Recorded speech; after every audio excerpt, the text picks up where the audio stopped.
Good afternoon. Thank you so much for joining us for the first Good Systems Speaker Series of the spring semester. I'm Stacy Cayley. I'm the Network Relationship Manager for Good Systems, which is the Ethical AI Research Grand Challenge here at UT Austin. Our speaker series brings together thought leaders across sectors, across disciplines, to discuss the most pressing issues in ethical AI. And today I'm happy to introduce you to our host, Dr. Ken Fleischman, the founding chair of Good Systems and professor in the School of Information. Ken, I'll turn it over to you. Great. Thank you, Stacy. Welcome, everyone. Really delighted that you're all able to join us, and especially delighted to welcome our great friends from the Ford Foundation. And our first speaker is going to have the distinct pleasure and honor to introduce is Sarita Gupta, the Vice President of U.S. Programs at the Ford Foundation. Sarita oversees all of the Ford Foundation's domestic work, including the civic engagement in government, creativity and free expression, future workers, technology and society, disability rights, and gender, racial, and ethnic justice. Sarita has been at the Ford Foundation since 2019, has been involved in bringing together multiple foundations around the Families and Workers Fund and the Care for All with Respect and Equity program, and it's also been recognized with numerous awards, including the National Women's Law Center Annual Leadership Award, the Francis Perkins Open Door Award, the Mount Holyoke College Alumni Achievement Award, and the Corporate Ethics International Spenny Award. So really delighted to have Sarita and her colleagues here. We've really enjoyed getting to work with the Ford Foundation through the Public Interest Technology University Network. Ford is a major convener of the Public Interest Technology University Network, and UT Austin is one of the founding universities within the network. So thank you so much, Sarita, for being here. Thank you. Wonderful. Thank you so much, Ken. Really appreciate that warm introduction and for inviting us to join you today. So as Ken said, I serve as the Vice President of U.S. Programs at the Ford Foundation, where our work seeks to realize many of the values that underpin your definition of good systems design: agency, equity, democracy, and justice. I would like to express my gratitude to the Good Systems team for convening this audience to talk about workers and AI. AI, as we all know, has been in the news quite a bit as of late, and many people are trying to make meaning of the impacts of AI technology on our society writ large. I'm just grateful that we have a space like this and the time to focus on workers specifically. So I'd like to use our time today to explore the importance of engaging workers in the tech lifecycle as an approach to fostering responsible innovation. Following my talk, we will hear directly from labor leaders about how they are building a more just future for workers. So let's start. I'm going to ask you to take a moment, and hopefully some of you saw Oppenheimer, the movie, but in the final scenes of the Oppenheimer movie, we find the title character grappling with the implications of his invention. In fact, the entire movie offers an accounting of how our world was fundamentally reshaped by a series of choices made by a small set of individuals. This weaponized technology was tested in the New Mexico desert with no warnings or protections offered to surrounding communities. It was then deployed half a world away to devastating effect. Our current geopolitics are still ensnared by the consequences of this invention. Today, the generative AI race and public discourse seems to suggest that we are facing yet another opportunity to decide on the future we want. And this time around, we have the hindsight to pursue a more deliberate approach in our choice making. With the benefit of time and experience, we can ask core questions about the who, the what, and the how related to the purposes and processes of our innovations. What drives our innovation pursuits? Scientific inquiry, ability and might, societal mission? Who gets to make these decisions? Scientists, policymakers? And what about the individuals and communities who, because of historical and structural inequities, are typically excluded from influencing these choices? These same groups are often the most harmed and the least beneficiaries of the innovation themselves. And how might we organize ourselves to identify, select, and pursue a set of collectively, even democratically informed priorities which aim to address the most significant societal challenges of our day? At the Ford Foundation, we work alongside communities, scientists and technologists, policymakers, academics, industry leaders, civil society, workers, and other key stakeholders to take on these questions. In particular, our Public Interest Technology Initiative seeks to ensure technology is designed, deployed, and regulated in a way that protects and improves the lives of people. This approach believes it's not enough to say tech for good, and instead ask good for whom, centering values of equity, inclusion, and accountability where the public interest is at stake.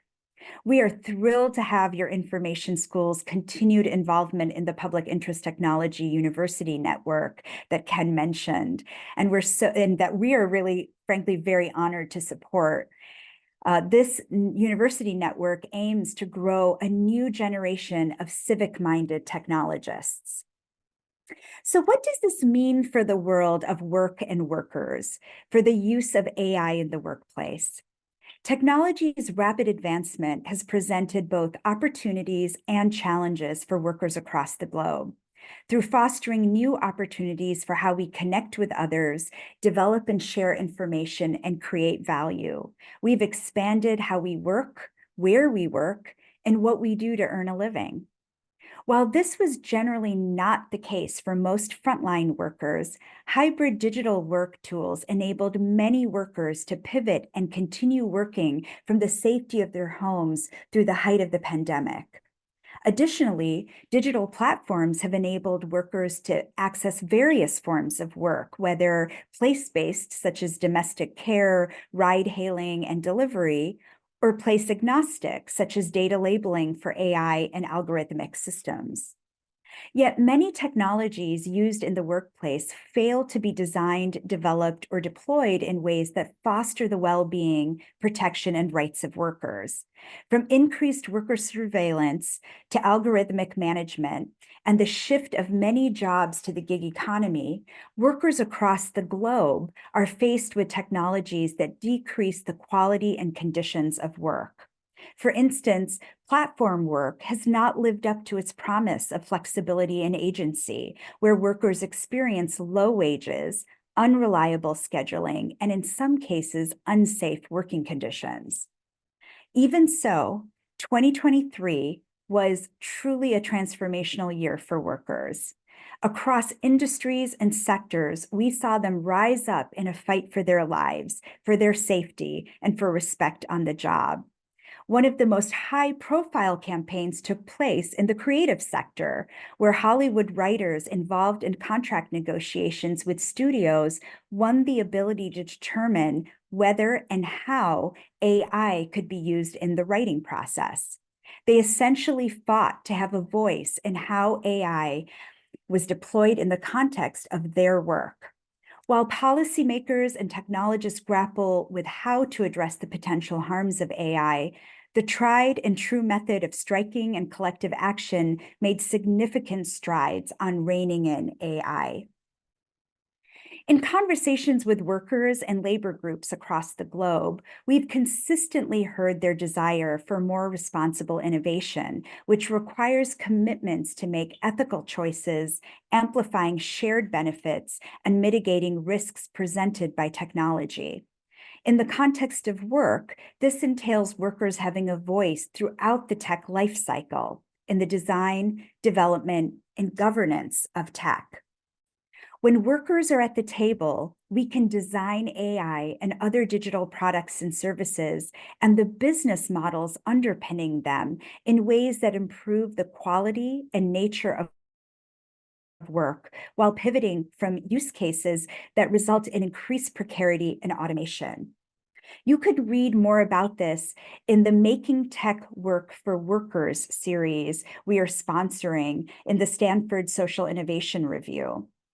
I would like to highlight the piece by Darren Asamoglu and Simon Johnson, both of MIT, on how we can collectively choose the impact of AI on work. In that piece, they wrote something that rings louder each day. They say there's much to be alarmed about when it comes to AI. But if AI brings a dystopian future, it will not be because this was the only path available to us. It will be because we failed to grasp how this technology could be developed and used and how it could help workers rather than just replace them. Understanding this is a first step towards the right type of AI revolution. With respect to governance, we're thrilled to see the AI executive order that came out from the White House last fall, based on consultation with partners such as the AFL-CIO and Center for Democracy and Technology. It states, and I quote, that the responsible development and use of AI requires a commitment to supporting American workers, and goes on to say that all workers need a seat at the table, including through collective bargaining, to ensure that they benefit from these opportunities, to foster responsible uses of AI that improve workers' lives, positively augment human work, and help all people safely enjoy the gains and opportunities from technological innovation. Several partners have developed standards and frameworks aimed at addressing this gap. Responsible Innovation Labs recently put out a responsible AI protocol, which also outlines the importance of including diverse stakeholders in the AI governance process. Other partners have developed guidance based on extensive consultation with workers. For instance, Startups in Society will soon release a set of tech standards for investors, startups, boards, and tech leaders aiming to build better workplace tech. The Partnership on AI developed practical guidelines for improving AI's impact on work for companies that create AI, those that use AI, and a host of other stakeholders. On the design and development side of the equation, I would like to lift up the impressive work of the AFL-CIO Tech Institute is doing to convene workers, companies, and universities together to build more worker-centered AI and other tech. For instance, they announced a new AI and labor alliance with Microsoft last month, which is deemed to be the first of its kind partnership between a labor organization and a technology company to focus on AI, with the aim of, one, sharing in-depth information with labor leaders and workers on AI technology trends, two, incorporating worker perspectives and expertise in the development of AI technology, and three, helping shape public policy that supports the technology skills and needs of frontline workers. Additionally, we know that listening to individuals and groups with lived experience is key to undertaking good user-centered design, because those who are closest to the issues hold the expertise and solutions. Therefore, our partner Data and Society is currently hosting a series of talks that aim to center workers' voices and perspectives in the public discourse around AI. In a nutshell, the involvement of technologists and working people across the life cycle of tech is not just a policy or production design, but a choice and commitment towards equitable advancement, where innovation and ethics are equal catalysts of progress. We need multi-stakeholder governance structures where workers have a voice throughout the tech lifecycle, and the developers and deployers of AI and other technology hold joint responsibility for ensuring we collectively deliver on the promise of technology. This is where you, as members and friends of the UT Austin Good Systems community who work on the forefront of AI, can play a critical role in collectively building a better future with workers and for all people. So let's hear directly from worker leaders now. I will now turn this over to my colleague, Ritse Erumi, who will moderate a panel with two amazing labor leaders. And I just want to say, Risha has been an incredible thought partner and leader within the Ford Foundation, helping us really develop our approach and strategy to how we center workers in technology. So I'm really thrilled that she's here to be with us and able to moderate this panel. So Risha, over to you. Thank you, Sarita, for the introduction and for your talk today. And I really want to thank the Good Systems team for connecting with us and giving us this opportunity to lift up our work and really the work of the frontline workers who are leading the charge around workers. My name is Risha Erumi, and I sit on our Future of Workers team, leading our work around labor and technology. And in our program, we focus on building a world where tech actually works for workers. And what does this mean? It means that we focus on building and investing in innovations, technologies, business models, and practices that support workers on the job, but also enable them to share in the gains of technology. It also involves finding ways where workers can engage in the design, the development, deployment, and governance of technology. So you'll hear us talking a lot about the life cycle of these technologies. We hope that in doing so, we can build better technology, one that eliminates a lot of the harms that we often have heard, surveillance, algorithmic management, and the whole nine. In Sarita's talk, she offered up a set of examples of how we do this through our grant making. We're certainly in the moment, kind of that moment in the AI life cycle where we're laying groundwork for where this technology can go. And what we're hoping is that working people can be part of shaping the trajectory of technology for the public interest. In this session, our initial hope was to have kind of a panel where you would meet two labor leaders, but one of them is not able to join us today. So I would love to introduce Andrea Dehlendorf, who has been a partner of our program for many years.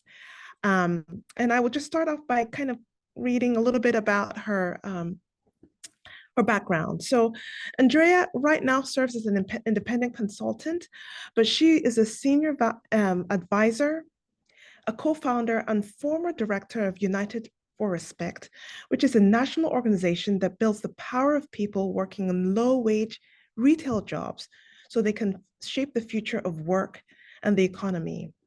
She has led several organizing campaigns.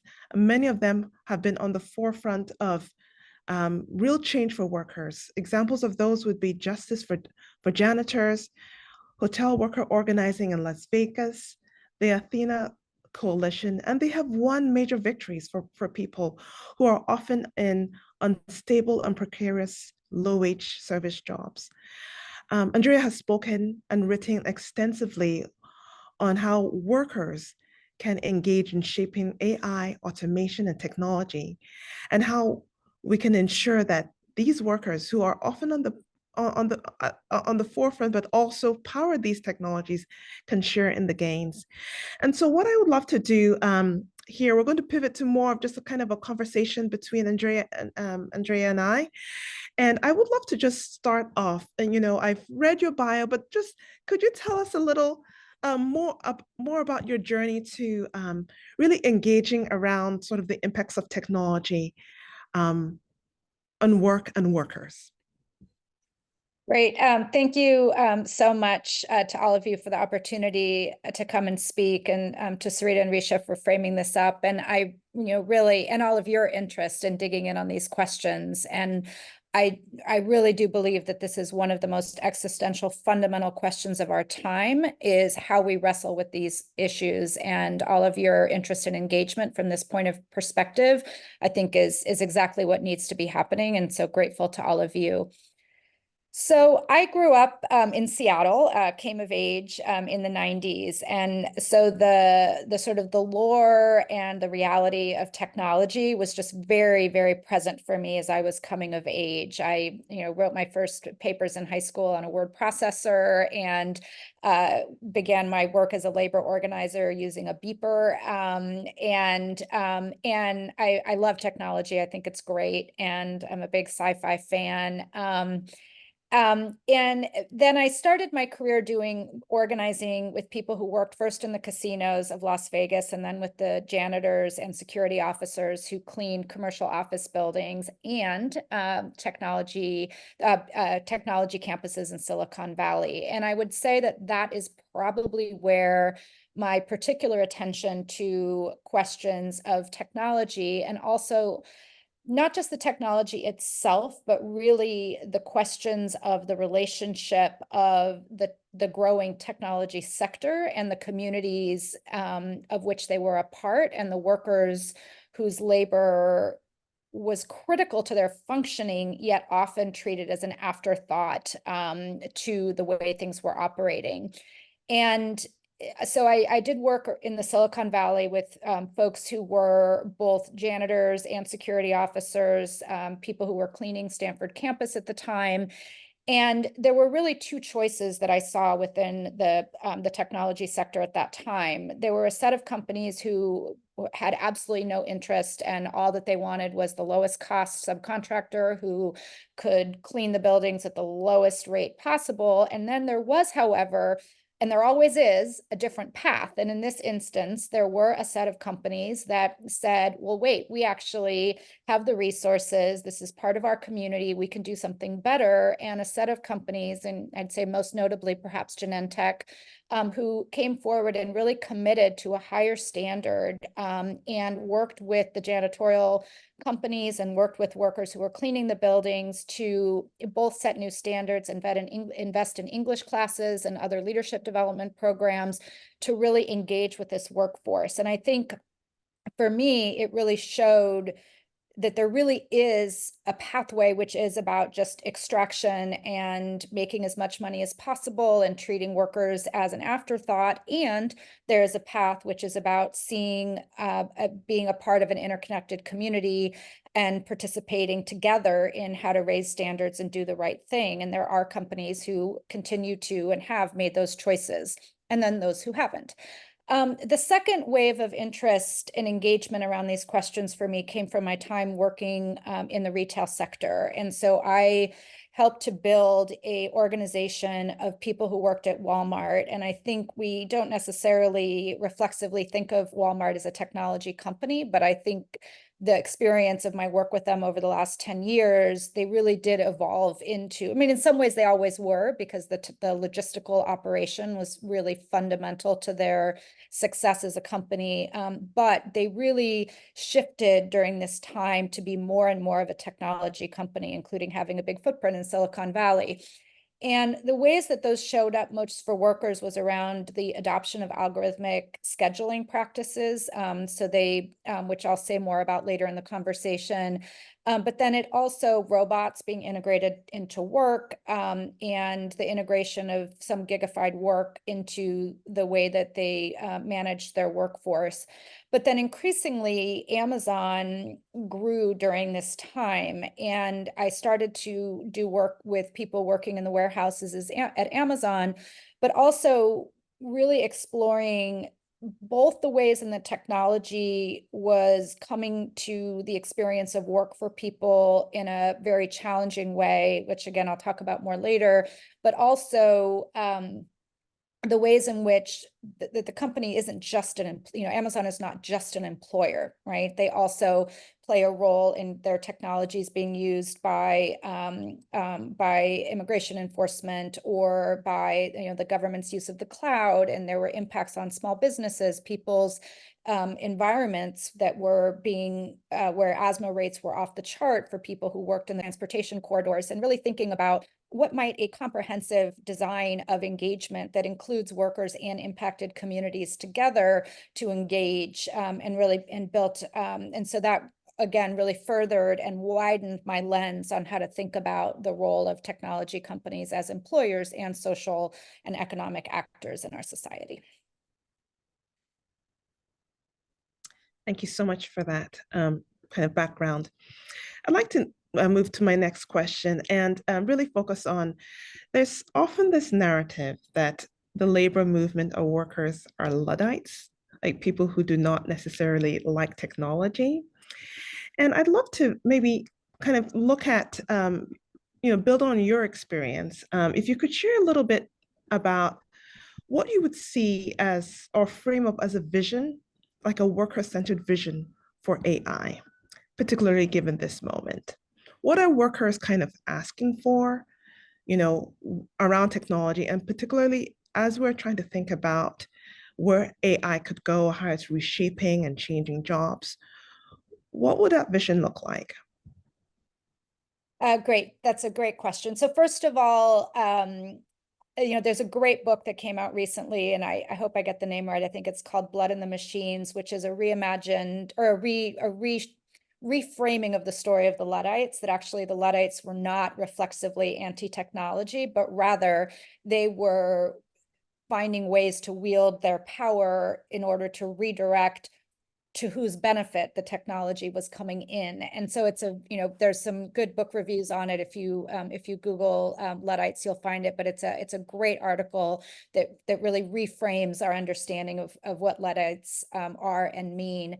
So, I would answer this question, Risha, first by starting, and this was actually a meeting that was held at the Ford Foundation around this question of technology at work. And I brought a member of our organization who had been a retail clerk at a Walmart store to this meeting. And I remember her just excitement at exploring and thinking about how technology could come into work. She was a young mother at the time, had young children at home. And she said, oh my God, can you imagine if I could actually have an avatar in a store and I'm like there, but behind the avatar and I'm engaging, it would make it easier for me with childcare. And, she just had this sort of moment of sort of imagining a way for technology to come in to enhance and allow for her to have balance and economic stability and sort of make a different relationship with work possible. And then sort of through the course of the meeting, realizing, that the reality is it's probably not going to add to her and allow her to keep working, but rather the way that it's the kind of the current path is very much a replacement model that, that Walmart is not thinking necessarily about how do avatars coexist with a real live worker who still gets paid for the work, but rather the trajectory is a bit more of a replacement model. And I think, that to me, the real potential and vision here is what would it look like if workers were collectively, because again, this isn't just about finding a random worker who can give an idea on a product, but this is about really working together with a group of workers to think about how the technology can be beneficial to them and the work. And people know very deeply what is broken in a workflow, what could be better. I think there's been some really great studies where workers are really empowered with analyzing and figuring out how to create more efficiencies in work. So if we imagine bringing workers into that design process and thinking about how technology co-evolves with them, and I think this is a very strong principle that's coming out of the labor movement right now. The Communications Workers of America has a great set of policy of standards that they've put out about co-evolving with technology. The Technology Institute that Sarita mentioned is doing work around this as well. So to me, the best idea is how to get workers involved in designing it. I think the second layer is workers participating in how it is deployed and how does it come in. And I think really those are the two levels. And then the other major question here, which I think the worker that I was referencing's point brings to, is where and how are the productivity gains going to flow, right? Like if this is going to make work easier and replace certain tasks, who benefits from that, right? Is that shared with workers and communities, or is it all just being redirected through rents back up to the owners of the owners of the owners of the technology that are layered on which the technologies are being layered? Because I think what we're seeing right now is by the time a technology is coming into a workplace, it's a few levels removed from who originally built it. And the question is it all the benefit flowing up to that entity, or is it being redistributed and shared broadly? Okay, thank you. And so on that note, could you share an example of where you may have seen technology designed with workers and where it has sort of gone well? And I'm going to ask you, just a preview, I'm going to ask you where it hasn't gone well. So, but for the first one, where it's gone well. So I'm struggling with a good example of where the technology is actually designed. So I'm going to speak a little bit at the nexus of design and deployment and give two examples. So one is there is a really, really strong infrastructure in Scandinavia and Germany of many vehicles and layers for workers to be involved in changing practices around work that include how technology is coming in. And so there are, I believe it's Sweden that has literally something called a technology council structure that exists in workplaces where new technologies that are being developed and considered to come into a workflow would be first have a step of processing and dialogue with this representative body of frontline people in the workplace who do almost like an impact analysis of how is it going to impact and reshape, and then work together to develop an implementation plan for how that technology is coming in. And I think not surprisingly, we see in those instances extremely high levels of support and enthusiasm for technology. And it is really seen as something that is coming in to help and support work versus replace work.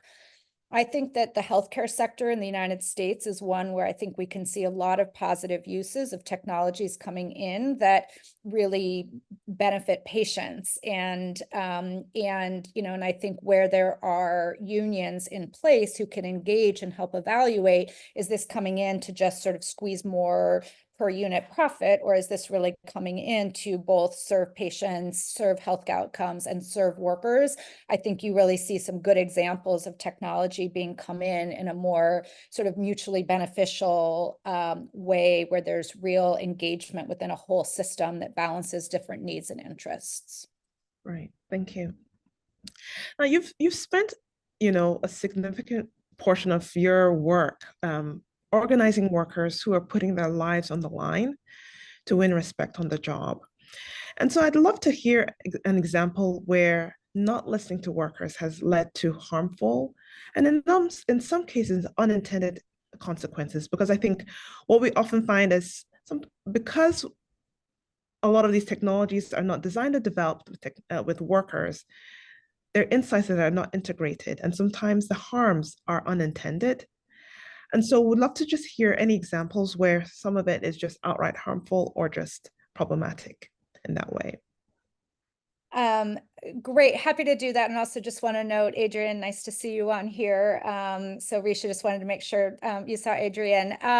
So, I mean, I think two very clear examples for me are, and I think this has been very well reported. And so I'm hoping that all of you have seen some of these articles, but I think that the algorithmic management system that is being played out in Amazon warehouses, I think is just the most clear and heart-wrenching example of the human cost of substituting algorithms to do the entire work of management. And and again, not to say that there are not ways in which algorithms can be helpful, but in this particular instance where people's bodily movements and time on a given task are being measured in just minutia, including literally how long people take to go to the bathroom. So I just want us to all just like sit for a minute and just like imagine what it is like for somebody anybody, but also imagining if you're a pregnant woman if you are somebody who has a health condition and an issue, and every time you go to the bathroom, you know that your wearable device that is tracking your work is measuring if you have taken too long, and that you are going to get dinged and disciplined for that. Just imagine what that does to a person's body and their soul to go through that. And so to me, that is, and we see just extraordinary injury rates. We see incredibly high turnover. And so I just think that that is the most clear example. The other example I'll share is around the use of algorithmic scheduling practices at Walmart. And I've been an advisor. Sarita mentioned the work that Partnership on Artificial Intelligence has done on developing what are really marvelous shared prosperity guidelines that are a framework to really analyze how technology is coming into a workplace and is being developed at the development side and the deployment side. And it's just, I really highly encourage anyone who's interested in this to look at those, because they really asked people developing technology to ask a series of questions to really anticipate, is the technology being developed to surveil and extract, or is it designed to co-evolve with workers, as one example. And what's powerful about them is that they bring together people who are building the technology, deploying the technology, with folks from civil society to talk together. And I was able to talk to somebody who built, maybe not Walmart's scheduling algorithmic program, but a scheduling algorithm program at one of their convenings. And I said, did you think about whether or not you could include in the inputs to the algorithm people's family needs, childcare needs? Are they trying to go to school? Like sort of people's personal scheduling needs. And he just looked at me and he said, oh my God, no, like nobody raised that, because they were only talking to the companies that were going to deploy it for their purposes. So Walmart will schedule people based on peak customer trafficking time. Like they can just magically create schedules that serve the profit motive for Walmart, yet have no actual input for whether or not people are trying to go to school, deal with raising a young child at home. And for a while, and I wish I knew if this was still in place, they literally had a practice that if you had a personal demand or need and limit, then you automatically disqualified yourself from guaranteed hours. So you had to either choose economic stability, and I know I'll get 30 hours of work a week, or I will just show up, even though, and I talked to this woman just to really point to the human cost of this, who had a severely autistic child who was young, who she would have to leave at home to go to the graveyard shift, because if she didn't show up, she would lose her employment and she would lose her place to live. And just those impossible choices that people, and literally, if you could just add that to the algorithm, add that to the thing in the design, then, but again, it has to do with to what end and to what purpose and whose benefits the technology is being deployed. And I think, again, I think Durana Semeglu's work is extraordinary around this, that these are choices about values in the society we want to build. Thank you so much for that example. And I think it points to sort of the innovation gap and opportunity. If we are actually listening to the whole set of stakeholders, and particularly workers, we could build better tech. Like we could build tech that actually addresses some of the productivity goals that we have, but also ensure that the people who are doing the work are able to kind of show up and do their work on the job, but also have the kinds of lives outside of work that enable them thrive. So really appreciate that example. I do want to bring in Adrienne in the time that we have left. I'm glad that you were able to join us, and I would just introduce you. Adrienne Williams has been a labor organizer and organizer around education for many years. Most recently, she's been serving as a writer and researcher, really kind of building on a lot of her experience to try to figure out where do we need to go. She currently serves as a fellow at the Distributed AI Research Institute.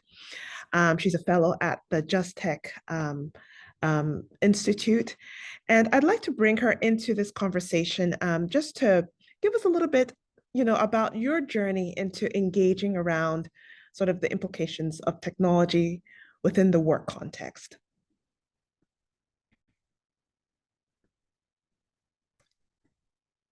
I think you might be muted.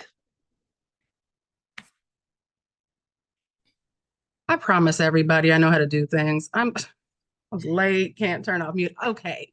We're So excited I just to hear. wanted, based on what Andrea was talking about, I was working with an organization called A Better Balance for a little while I was still working at Amazon. And they focus on pregnancy discrimination. And so I talked to, I kind of was trying to help them recruit, find people, see, because it's such a small demographic. They're only pregnant for so long. And even within that, many times they're supposed to go home. So it's hard to find them. And the ones that I did talk to, though, it was really sad and eye-opening. I talked to women who said, like, our warehouse is almost a mile wide, but the bathrooms are at the other end. And if you only have 10 minutes that you're allowed to go to the bathroom, many times that takes up one bathroom break. And so I've talked to pregnant women who avoid drinking water all day, who avoid eating all day. I've spoken with some who have had miscarriages because of the way Amazon implements its policies. And then, this doesn't have anything to do with tech, but Amazon just doesn't seem to want pregnant women. So they many times try to push them out, try to fire them, or try to wear them out. So that's kind of my experience with Amazon. And then to what you were talking about, like, how do we make better tech? A good example to me, I used to be a junior high teacher at a charter at a tech run charter school. And it seems to me like the tech companies are going out of their way to eliminate teachers. I read an article where Bill Gates straight up was like, I think within the next, maybe year, we can just have chatbots for teachers, and won't that be great? Except affluent schools have teachers and they write with pens and pencils and paper, and they engage, and they're not on their technology all day. And the public schools and the charter schools and the ones that get funding from the government, they're just trying to take it over, so that I don't really know the end game for it. It's strange, but I think it's just they're like a front for data mining. And so it's really scary. And how it could be used better is that we have this very bloated side with the administration, and a lot of them are not doing jobs. And AI really is the place for facts and figures and laws and all these things you can put in so they can have better outputs. And you could really use it well with the admin side and cut down on that, and then pay for more teachers, pay for more staff, because you will have cut the amount of administration needed. And AI can do that brilliantly, because laws and figures and things like that are an easy input. You don't have to adjust it. You don't have to have somebody check it for bias. This is what it is. But that is not the direction it's going. The direction is going, and it seems like this with a lot of other companies, is to get rid of kind of the lowest rung workers. How do we get rid of them so that we can just have all the money? Thank you. So you were speaking to the Good Systems community, who are really wanting to kind of build this better future. They're often on the front of the research and a lot of the design. I'd like to ask each of you to speak to this community and specifically lay out kind of what are maybe a set of goals, desires, based on the work that you've done as workers, but also within the labor movement in building better tech for workers. What would you want to say to this community? So, Me? Oh, sorry. oh, that's okay. Do you want to go? No, go ahead. So the first thing I would say is I would really look at what you're building and who are relevant stakeholders whose voice and participation you need to build this in the best possible way that that really will share the benefits and design with those who are going to be impacted. And as part of that, I would really think about what are the collective and institutional vehicles that exist in order to expand this. Are there unions in this sector who you can work with to get their input on how you will be designing and thinking about it? Are there other impacted stakeholders, and what are the collective vehicles that folks currently have to express their interests and engage on their interests, and how to bring them into the design process? So I would say that's a real top line question. I think sometimes, and I do think it's a bit of a challenge, because we have a reality that the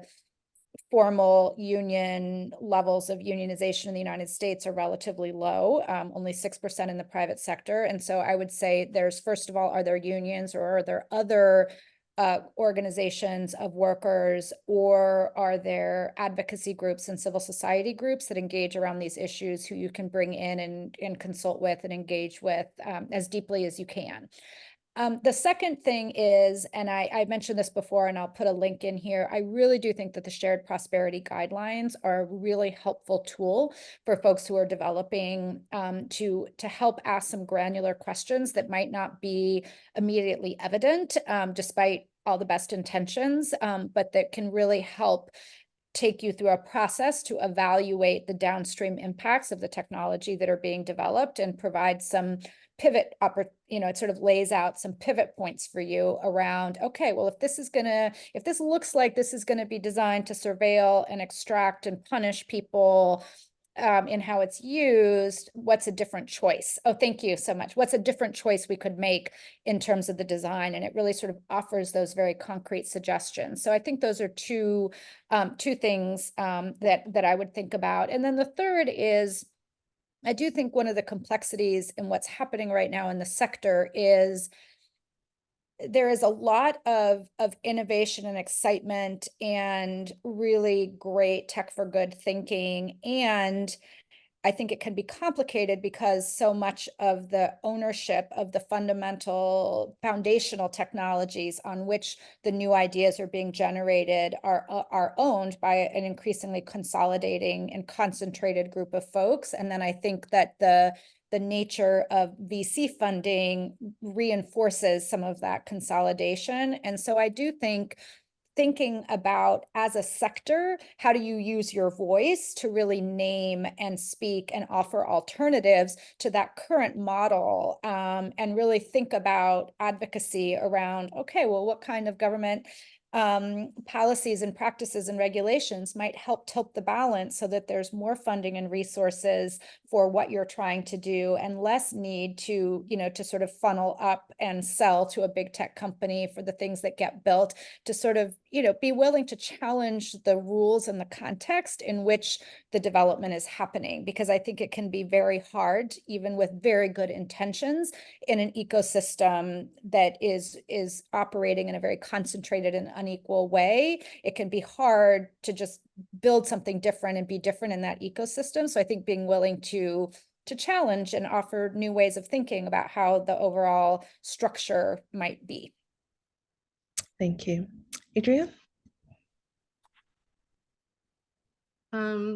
Yeah, I think, organizing, right, traditional organizing, I think definitely necessary, needed, but I feel like there needs to be a place where organizers also go on the back end and push, these independent contractor laws that are, those who identify as independent contractors usually get hit the hardest with the exploitation, especially from algorithms, because there's just no one to contact and no one to tell.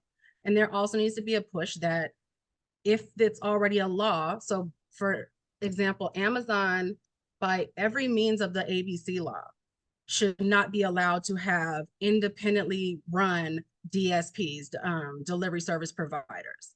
By all the definitions of that law, those should be high-level Amazon managers, and the drivers should be employees. And I don't know what the logjam is that this is a law, but for some reason, if you're big enough, it doesn't apply to you. And if there could be pressure put on that end as well, it'll actually make the organizing, I think, easier, because now they're enforcing laws. And that's what we're lacking right now, is them just enforcing the laws we already have. I hear people say policy, policy, policy. Well, what's the point if they don't enforce the laws that are already on the books? So I think there needs to be a lot of pressure put on that end as well, and it'll make the other organizing better and work better. Right. Well, thank you so much. I know we have just a few minutes for Q&A, so just want to open it up to the team. Ken, I'll hand it back to you to maybe tee up any key questions that may have come through. Well, first, a huge round of applause, everyone. Thank you, Risha. Thank you, Andrea. Thank you, Adrienne. That was just wonderful discussion. Really rich, really thoughtful, really impactful. So definitely would welcome any questions from the community.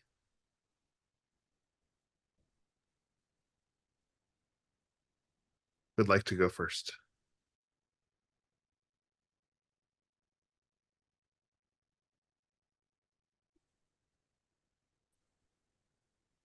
Adrienne, are you here in Austin? No, I'm in the Bay Area in California. Okay, looks like Stephen Slota and then Michael McQuaid. Stephen. So you mentioned that a lot of these conflicts are related to conflicts of values, and you mostly have been characterizing organizing as being the kind of pushing force to change those values at that corporate level.